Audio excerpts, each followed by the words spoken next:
오늘의 헤드라인입니다. 오늘 서울 낮 기온은 25도, 대구는 29도까지 오르고 이번 주 내내 기온이 계속 올라 초여름 날씨를 보이겠습니다.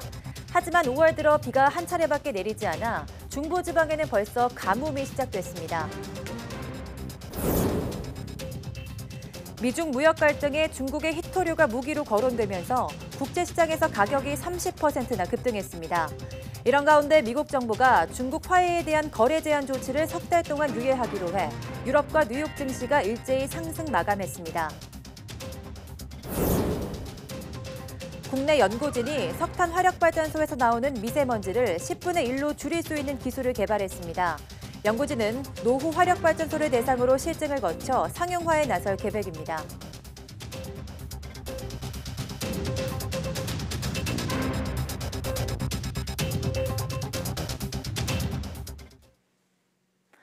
여러분 안녕하십니까? 5월 22일 사이언스 투데이입니다. 오늘은 전국이 대체로 맑겠고 낮에는 25도를 웃도는 여름 더위가 찾아올 전망입니다. 기상청은 중국 남부에서 동진하는 고기압 영향으로 전국이 맑겠고 낮엔 따뜻한 서풍이 유입돼 기온이 크게 오르겠다고 밝혔습니다. 오늘 낮 기온은 서울 25도, 대전, 광주 27도, 대구 29도 등 어제보다 2도에서 3도 높아 다소 덥겠습니다. 이후 기온이 점차 올라 이번 주 금요일에는 서울 낮 기온이 30도까지 오르는 등 한여름 더위가 찾아올 전망입니다. 5월 들어 비가 한 차례밖에 내리지 않은 중부지방은 가뭄이 시작됐습니다. 만일 올여름 장마가 예년보다 늦어지면 가뭄이 더 심각해질 것이란 우려도 나오고 있습니다. 정혜윤 기자입니다. 최근 3개월 비가 가장 적게 내린 곳은 수도권입니다. 이 지역의 강수량은 평년의 40%대, 절반에도 못 미쳤습니다. 특히 서울의 5월 강수량은 30.7mm, 같은 기간 평균 강수량의 28.9%로 3분의 1 수준에도 못 미칩니다. 그만큼 올해 기상현상이 이례적이라는 이야기입니다. 보통 5월에는 평균적으로 열흘에 사나흘 정도 비가 내리는데 최근에는 북쪽 기압골이 너무 북쪽으로 치우쳐 지나고 있고 남쪽 기압골도 크게 발달하지 못해 전반적으로 강수량이 적습니다. 특히 수도권 등 중부지방은 더 심한 상태입니다. 가뭄 현황도 악화하고 있습니다. 중부지방이 보통 가뭄 상태로 변했고 경기 북부와 영서 북부, 충남 서해안은 심한 가뭄이 나타났습니다. 아직 저수량이 충분해 가뭄이 즉각적인 피해로 연결되지는 않겠지만 앞으로도 흡족한 비가 내릴 가능성은 크지 않습니다. 강수가 다소 적은 상황이어서 기상적 가뭄은 약한 수준으로 이제 좀 발생을 했고요. 그리고 이게 6월까지는 비가 좀 적을 가능성이 높은 걸로 보고 있어서 그때까지는 약한 기상 가뭄이 계속될 수 있는 가능성이 좀 높은 상태입니다. 기상 전문가들은 여름 가뭄이 늦춰지거나 마른 장마로 나타날 경우 6월과 7월에는 폭염과 함께 가뭄이 심각한 수준으로 악화할 수도 있을 것으로 우려하고 있습니다. YTN 정혜윤입니다. 중국의 히토류가 미중 무역 협상의 무기로 거론되면서 다시 쟁점이 되고 있습니다. 국제시장에서 히토류 가격은 30%나 급등했습니다. 베이징에서 강성웅 특파원의 보도입니다. 최근 미중 무역 갈등이 격화되면서 히토류 가격이 가파르게 상승하고 있습니다. 조기 타결이 불투명해지던 지난 2월 중순부터 최근까지 석 달 사이 무려 30% 이상 올랐습니다. 전자제품과 전기자동차 등의 필수 자원인 히토류는 중국이 세계의 81%를 생산하고 있습니다. 미국도 수입 히토류의 약 80%를 중국에 의존하고 있는 것으로 알려졌습니다. 중국은 지난 2010년 히토류를 무기화해 일본의 콧대를 꺾은 적이 있습니다. 갸오이다오 섬의 영유권을 주장하는 일본에 히토류 수출을 중단해 결국 사과를 받아냈습니다. 이번 미중 무역 갈등에서도 히토류가 무기화될 것 같다고 블룸버그는 관측했습니다. 시진핑 중국 국가주석의 히토류 기업 방문이 미국에 보내는 경고 신호라는 겁니다.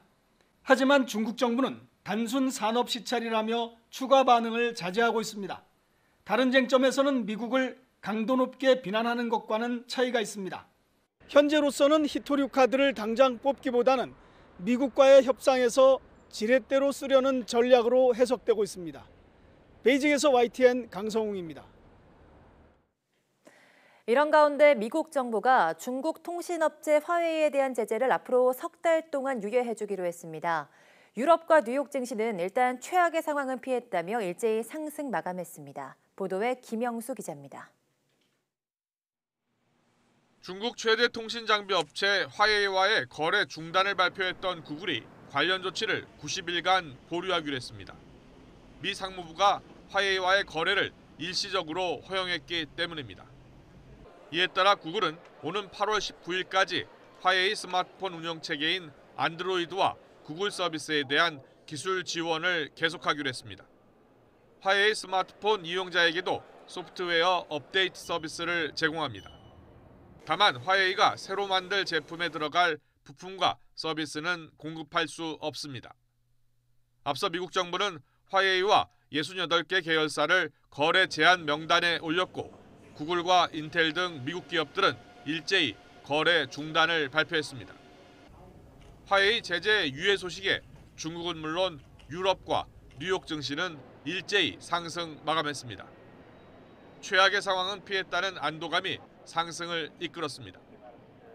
미국 언론들은 그러나 미국과 중국이 여전히 강대강으로 맞서고 있다며 당분간 협상의 돌파구를 찾기는 쉽지 않을 것으로 내다봤습니다.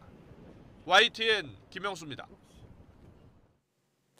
영하 230도에 달하는 차가운 명왕성에 얼지 않는 바다가 존재한다는 것으로 확인됐습니다.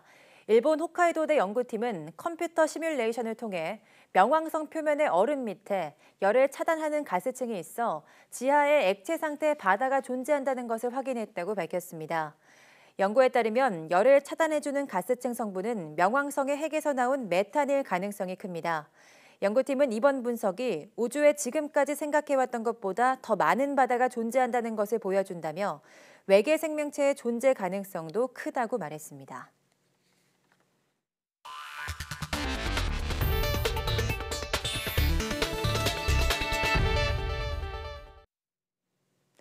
유영민 과학기술정보통신부 장관이 학생들과 만나 4차 산업혁명 시대의 창의력과 상상력의 중요성을 강조했습니다. 유 장관은 어제 경기 양평중학교를 찾아 일상생활 속에서 필요한 알고리즘을 작성하는 소프트웨어 수업에 참여하고 학생들과의 대화의 시간을 가졌습니다. 수업 후 진행된 교육 관계자들과의 간담회에서 유 장관은 소프트웨어 교육과 관련한 현장의 요구사항을 듣고 관계기관과 협력해 다양한 지원을 펼치겠다고 밝혔습니다. 그럼 여기서 소프트웨어 수업에 참여한 유영민 과학기술정보통신부 장관의 말 직접 들어보시겠습니다. 미래는 예측하는 것이 아니고 상상하는 세상이니까 여러분들이 제일 상상력이 풍부할 때야. 자꾸 그려보고 여러분 상상을 이쪽으로 옮겨보고 그걸 또 구동해보고 이러면서 내가 알게 모르게 시간이 지나면은 굉장히 여러분들이 논리적인 사고와 창의적인 사고와 그런 사람이 될 거거든.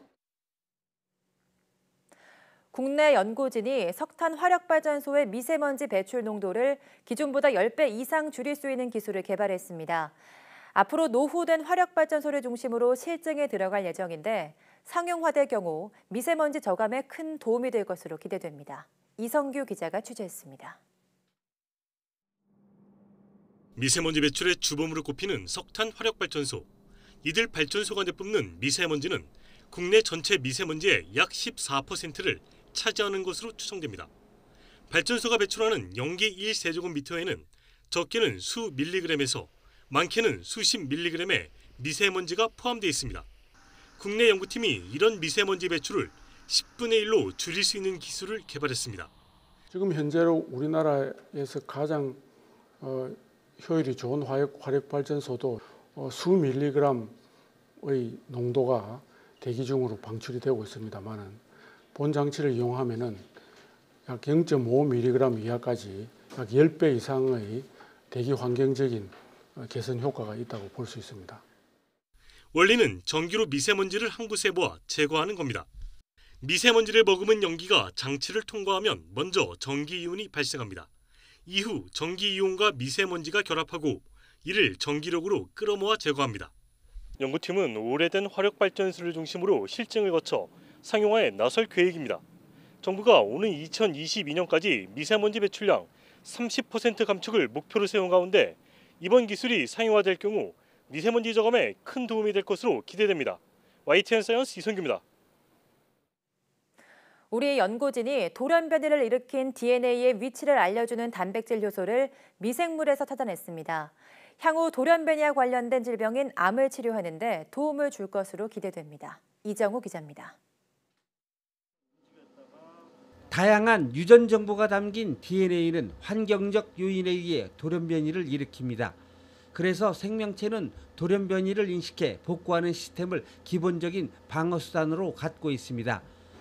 우리 연구진이 세포 내에서 발생한 돌연변이를 억제하는 데 도움이 될 만한 단백질 효소를 찾아냈습니다. 지금까지 알려진 효소와 달리 미생물 안에서 발견했습니다. 세포 내에 발생하는 유라실 돌연변이는 암을 발생시키거나 체내에 여러 가지 문제를 발생시킬 수 있는데 이것을 찾아가서 인식하고 이렇게 단단하게 결합함으로써 어떤 표적을 인식할 수 있다고 말할 수 있습니다. 쉽게 말해 DNA에 돌연변이 세포가 있으면 그곳을 찾아 달라붙어 위치를 알려주는 겁니다. 이번 연구는 그동안 밝혀지지 않은 새로운 DNA 복구 시스템의 존재를 시사하는 것으로 향후 암 치료와 단백질 공학 연구에 많은 도움을 줄 것으로 보입니다. 연구진은 새로 발견한 단백질 효소가 돌연변이 DNA에서 떨어지지 않고 계속 달라붙어 있는 점에 주목해 추가 연구를 진행하고 있습니다. 돌연변이 그 위치를 찾는 이미징 기술로도 활용 가능하고 또한 요사이 그 DNA 특정 서열을 감지하는 그런 크리스퍼 유전자 가위에 접목하면 뭐 유전자 교정이나 또는 그 치료에도 장기적으로는 활용 가능하다 생각합니다. 인도가 공동으로 진행한 이번 연구는 생물학 분야 세계적 저널 네이처 케미컬 바이올로지 온라인판에 실렸습니다. YTN 이정우입니다. 담뱃값에 표시되는 경고 사진의 면적이 현재 50%에서 75%까지 확대됩니다. 공중이용시설의 실내 흡연을 단계적으로 금지해 2025년에는 모든 실내 흡연실을 폐쇄하기로 했습니다. 한영규 기자가 보도합니다. 성인 남성의 흡연율이 역대 최저 수준으로 낮아지고 있지만 선진국에 비해서는 여전히 높은 수준입니다. 청소년의 경우 흡연율이 꾸준히 감소하다가 최근 2년간은 오히려 증가하고 있습니다. 특히 여자 청소년의 흡연율 증가가 두드러진 상황입니다. 최근에는 관련형 전자담배 판매량이 급격히 늘고 있습니다. 정부가 더 강력한 금연 종합 대책을 추가로 마련해 시행하기로 했습니다. 신종 담배 출연 등의 영향으로 청소년에서의 흡연율도 조금씩 올라가고 있는 상황입니다. 이러한 상황에서 가격 정책을 제외한 동원 가능한 비가격 정책을 동원해서 담배를 종결시키는 담배 종결전을 시작하고자 합니다. 금연 효과가 큰 것으로 평가되는 경고 그림과 문구를 현행 50%에서 75%까지 표시 면적을 확대하기로 했습니다.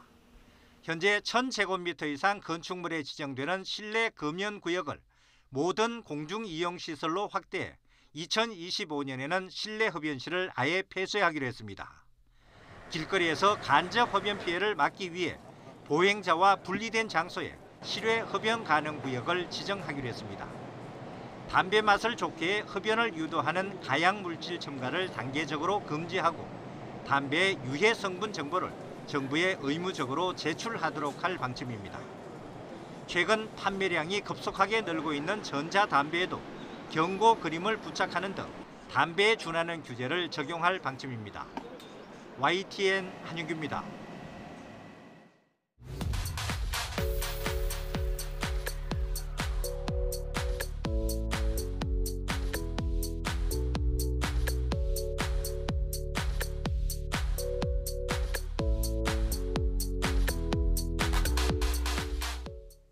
최근 유독 정치인들의 막말이 논란이 되고 있습니다.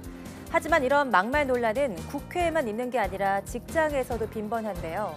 직장인 1000여 명을 대상으로 시행한 설문조사에서 회사 생활을 하면서 상사 등으로부터 막말을 들은 적이 있다는 직장인들이 10명 중 7명에 달했습니다. 이런 언어폭력 피해를 장기적으로 겪다 보면 불안이나 우울, 수면장애 같은 장애를 겪게 된다고 하는데요.